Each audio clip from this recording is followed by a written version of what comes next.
Hi all of you.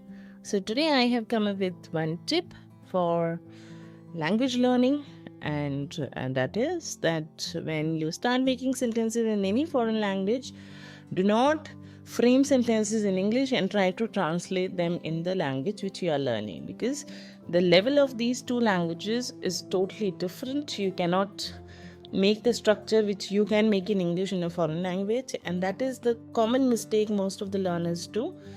Try to make simple sentences in the structure given by your trainer and follow those only.